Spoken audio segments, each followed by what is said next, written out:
Saya ingin mengatakan bahwa kita semua sebetulnya percaya bahwa industri kreatif itu penting, kebudayaan itu penting, film itu penting. Ya, pentingnya kenapa? Tadi udah disebut-sebut. Misalnya secara ekonomi jelas penting, secara politik dia penting, secara budaya dia penting, secara sosial dia penting. Pemerintah Amerika Serikat pasca Perang Dunia Kedua, ketika sudah selesai Perang Dunia dan dia mulai menjalani yang namanya Perang Dingin antara mereka dengan Soviet, yang dia bilang adalah, salah satu kebijakan kita, kebijakan luar negeri yang harus kita jalankan adalah menyebarkan film Hollywood ke seluruh dunia. Dengan harga murah, jadi para diplomatnya kemana-mana membawa film termasuk ke Indonesia, dan siapapun yang pernah belajar tentang film di Indonesia, tahun 50-an tuh film Amerika tuh sudah merajalela. Berhentinya gara-gara Bung Karno.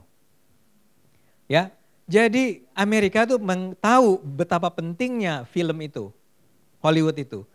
Yang mengikuti belakangan adalah negara seperti Korea Selatan. Korea Selatan tuh negara yang pinter menjiplak persis apa yang sudah terjadi di Amerika Serikat. Bedanya adalah industri film Amerika Serikat tuh sepenuhnya industri. Kalau Korea itu highly subsidized oleh government. Ya, Malaysia, Upin Ipin itu kerjaan pemerintah. Ya, sekarang di mana lagi Pak? Ya, Filipina kali ya. Nah, tadi Perancis sudah disebut. Nah, sekarang kita lihat Indonesia. Tadi sudah diceritakan dipimpong lah ya. Dari kementerian yang satu ke kementerian yang lain. Bagian badan kreatif dibangun, dananya nggak ada gitu ya. Dan seterusnya dan seterusnya. Ya. Saya mau mengatakan bahwa ada salah pikir nih. Mindset kita salah. Pak Nino tolong pikirkan ini di DPR. Enggak, beliau kan ya makanya diundang. Kan di DPR yang sekarang ya. Tapi maksud saya ya kan kalau mau diperbaiki antara undang-undang perfilman kali Pak. Ya, yang tadi disebut jangan lagi ada kalimat karena kita selalu melihat film itu kebudayaan. Jadi kalau berpikir tentang film apa Borobudur gitu kan. Apa keindahan alam gitu. Enggak, film tuh kayak orang Korea. Filmnya boleh epic tapi pop. Ya, dibuat dengan cara berpikir penonton maunya apa. Bukan maunya yang pembuat apa. Seperti Pak Chan bilang, penonton maunya apa? Dia lagi ada isu apa? Pekerja seks. Oke, pekerja seks, tapi nggak usah telanjang-telanjang gitu kan. Geng motor, kita bikin geng motor. Jangan semua dibebani misi dulu zamannya Pak Harmoko atau apa namanya Pak Paulus, kultural edukatif. Nggak usah, bikin film aja yang bagus, udah cukup. Dan kita akan tumbuh dengan sehat. Tahun 2002 itu ketika mulai bangkit itu, ketika mulai Sherina, terus ada apa dengan cinta, Kuldesak dan segala macam, baru 9 film. Lihat pada 2013 angka itu sudah mencapai di atas 100. Bila pada tahun 2000 pangsa pasar film nasional hanya 7,46%, maka pada 2008 mencapai 50%. Persis kayak Korea. Bedanya Korea itu government. Indonesia ini bapak-bapak ini yang kerja. Nggak ada urusan, pemerintahnya cuman kami mendukung, hebat sekali gitu loh. Ya pemerintah kita cuman alhamdulillah, kami bersyukur. Pukul gong. Ya, kami menghargai. Apa? Kalian melakukan apa? Ini kerjaan orang-orang film yang rada-rada gila aja. Oke, tahun 2008 itu, ini yang jaya ya, jadi dari jatuh ini bangkit. Pada tahun 2008 gabungan dari 3 film, itu dikumpulin tuh 3 film 9,2 juta. Tahun 2009 ketika Cinta Bertasbih 1, 2, Sang Pemimpi 6,9 juta. Ya, ini kan semua diserahkan kepada pasar, jadi disuruh para pengusaha bertarung padahal gedung bioskopnya terbatas ya, dengan kondisi kekacauan di lapangan. Pemerintahnya terus itu alhamdulillah tadi ya, terus disuruh bertarung, maka terjadilah apa yang tadinya dikhawatirkan. Antara lain karena ada kaitan pasti dengan teknologi, tapi ada antusiasme orang bikin film kan. Jadi yang bikin filmnya banyak. Ya, bukan karena subsidi government, diulang nih. Government has nothing to do with this. Ini urusan orang-orang kreatif film. Jadi jangan pernah bilang orang Indonesia nggak kreatif. Orang Indonesia itu nggak ada matinya kreativisme. Buktinya ini, naik terus kan. Nah pada tahun 2008-2009 jumlahnya itu peak, 32 juta. Semua film Indonesia.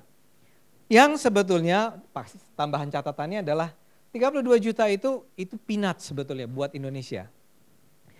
Dari tahun 2007 Anda bisa lihat ya, jumlah total penontonnya terus turun.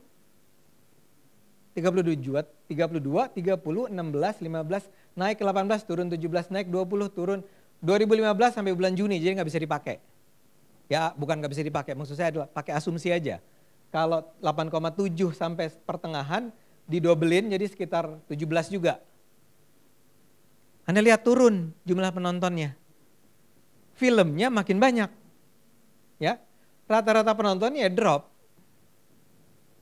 Karena tadi antara lain kata, mungkin nanti Pak Chan bisa cerita lagi ya. Mungkin karena tadi antusiasme, ada teknologi gampang bikin film banyak, ya penontonnya sebetulnya kurang lebih ya 10 jutaan sampai 15 juta itu, rame kalau dulu kan kita kayaknya asik gitu ya. Ada film baru gitu ya. Apa tuh ini, Tarik Jabrik nonton, ada ini nonton. Kalau sekarang kayak setiap 3 hari ada film baru, nggak tahu kita, terus filmnya udah lewat aja, tiba-tiba ada yang cerita, kemarin keren tuh filmnya, apa judulnya, apa gitu ya, 3, filmnya keren tuh, masih main nggak? Udah enggak. Nah jumlah film dengan penonton di atas 500.000, Anda lihat, juga turun. Pada tahun 2007, yang di atas 500.000 itu 18% dari semua film yang ada. Sekarang kalau kita pakai 2014 tinggal 7%. Seringkali orang bilang orang Indonesia itu seleranya buruk, ya. Buktinya film horor. Nggak benar, ya. Film horor itu memang jumlahnya naik terus. Mungkin bikinnya gampang Pak ya. Gampang banget, film horor itu gampang banget. Makanya saking gampangnya kita nggak takut. Kita tahu nih ya, bohongan ya. Tapi lihat penontonnya rata-rata itu tinggal 95.000 per film. Itu masih untung ternyata. Komedi ini saya harus sebut jatuh dan bangkit. Kenapa? Karena Anda lihat angkanya ya. Dia tinggi terus turun, tapi lihat penontonnya naik lagi sekarang. Ya, Anda lihat paling kanan ya. Jadi film komedi itu memang sempat turun, tapi sekarang orang mulai suka lagi sama film-film komedi Indonesia. Nah film drama, saya mau bilang film drama 188.000 walaupun turun. Dan ini Pak, film adaptasi. Ternyata adaptasi novel itu menjadi sebuah kekuatan sekarang. Ya jadi misalnya kita lihat jumlah film yang diadaptasi dari novel itu sekarang 2013 itu kira-kira 15 film per tahun itu datangnya dari adaptasi novel. Karena film terlalu banyak, gak ada promosi, dan TV Indonesia itu tidak suportif sama sekali sama film Indonesia. Jadi kalau film Star Wars, ingat gak? Mau main kan? Star Wars itu sekarang udah muncul kan? Akan muncul Star Wars, pemainnya ini. James Bond yang baru, apa? Tuh kan? Apa? Langsung menjawab. Ya, dari sekarang udah muncul kan videonya, obrolannya. Film Indonesia kita nggak tahu dari mana. Kapan filmnya main, filmnya bagus atau enggak, siapa pemainnya, keunggulannya apa. Tahu-tahu muncul aja 3 hari drop oleh 21. Termasuk yang juga penting terakhir ini adalah film bermuatan agama. Ya, film bermuatan agama tuh banyak yang menempati posisi top box office 10 besar. Lihat dari tahun 2008 dimulai dengan Laskar Pelangi. Agama jadi salah satu daya tarik buat penonton tertentu. Ya, penonton Indonesia itu enggak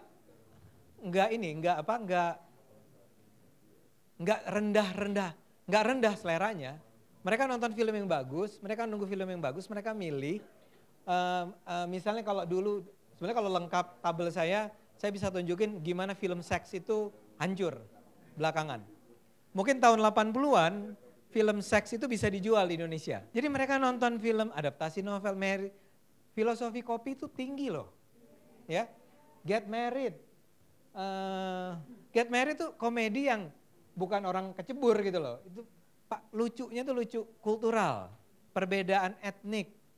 Ya, banyak film ya kayak Ainun Habibie, laku penontonnya banyak. Jadi jangan anggap enteng penonton Indonesia. Masalahnya tadi pertarungannya terlalu berdarah-darah di lapangan dan semua pemain disuruh bertarung sendiri. Nah, kita kasih lihat kemudian, nah ini penonton Indonesia. Nah, ini yang pakai data mahasiswa. Saya pakai penelitian di 3 tempat, UI, Paramadina, UIN.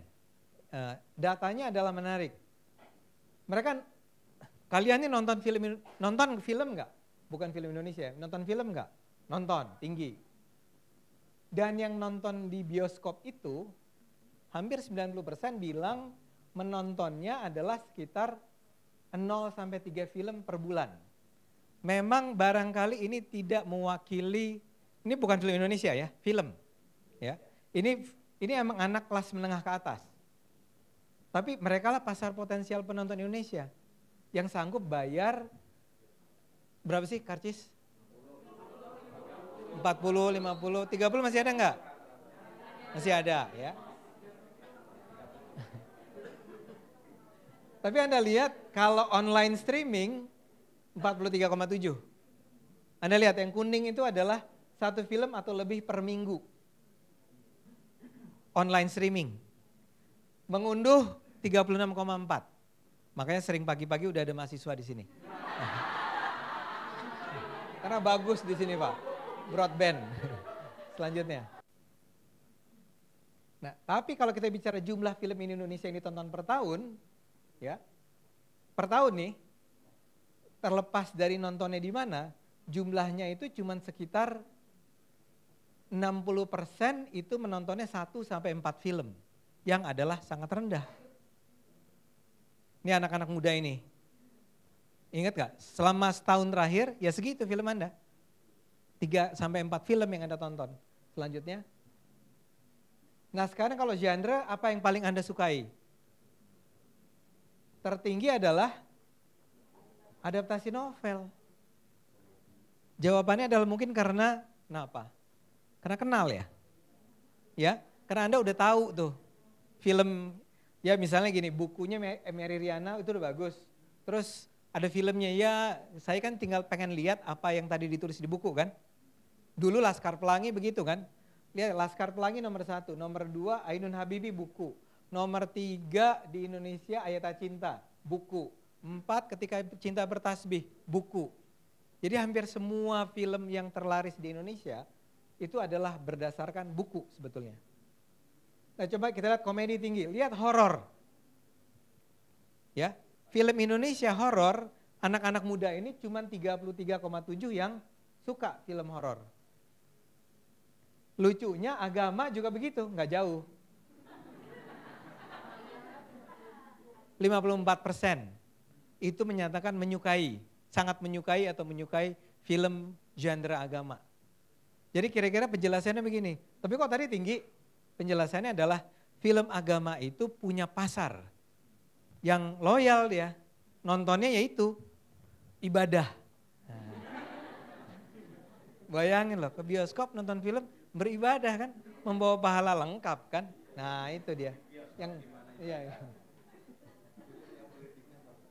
Ya, tawarannya itu. Oke, dan ini adalah selisih antara, sebenarnya ini bisa panjang, saya cuma meringkas sangat pendek dari rangkaian tabel yang sangat saya akan habiskan waktu soalnya kalau saya bacain semua. Tapi kira-kira ini gambaran sederhananya. Ini cara bacanya adalah kalau Anda lihat drama itu selisih antara yang suka dan tidak suka adalah 40%. Karena jawabannya ada suka ada tidak suka kan. Jadi penonton di Indonesia terbagi antara suka dan tidak suka. Selisih 40%. Yang paling besar selisihnya adalah 2 itu. Adaptasi novel dan komedi. Horor minus. Ya jadi kalau mau jualan ke ini nih ke mereka, jangan jualan horor. Nggak akan laku di kalangan ini. Ya, kecuali horornya excellent. Jadi harus ada yang horor punya positioning khusus gitu loh. Horor premium. Nah, tapi kalau horor saja nggak akan lewat. Ya. Kayaknya udah. Jadi itu gambaran intinya. Kembali saya mau katakan intinya bagi saya adalah saya percaya sekali bahwa insan filman Indonesia itu sangat kreatif, sangat potensinya sangat besar Pak. Dan kalau film sektor kreatif ini didukung mati-matian oleh negara, percaya deh kita bisa sama atau lebih besar dari Korea menurut saya. Korea itu persis menjiplak perjalanan Amerika, bedanya cuma satu Pak Nino. Amerika itu semuanya sebenarnya pemainnya swasta, negara cuma mensupport gitu kayak Kalau ke luar negeri dia turut menekan pemerintah luar negeri agar menerima film mereka. Tapi industri film Amerika tuh nggak pernah dibantuin oleh negara sama sekali. Dibiarin aja Hollywood itu, karena udah besar kan. Tapi contoh negara-negara lain adalah membuktikan bahwa intervensi negara diperlukan. Dan kalau intervensi negaranya benar, Indonesia itu adalah contoh negara yang akan sukses dari sektor ekonomi kreatifnya. Kenapa Pak? Karena penduduk kita 240 juta, tidak ada satupun negara di dunia ini yang ekonomi kreatifnya itu kuat, yang negaranya kecil. Name it, Korea Selatan, Jepang, China, India, Amerika, di Amerika Latin itu Brazil, ya, di Afrika itu Nigeria. Nggak ada tuh negara kayak Tunisia gitu, nggak mungkin. Pasarnya kekecilan. Prancis masalahnya itu Pak. Prancis itu negaranya tidak cukup besar untuk menampung produk-produk dia sendiri. Maka dia harus pasarnya pasar Eropa. Tapi Indonesia kita dianugerahi 240 juta orang yang bisa menonton. Kita akan bisa mengalahkan Singapura mah lewat udah. Malaysia lewat, Thailand lewat sebetulnya. Filipina lewat, Brunei lewat. Kita bisa menguasai Asia Tenggara. Asal peran negaranya benar. Saya tutup di situ. Makasih. Iya.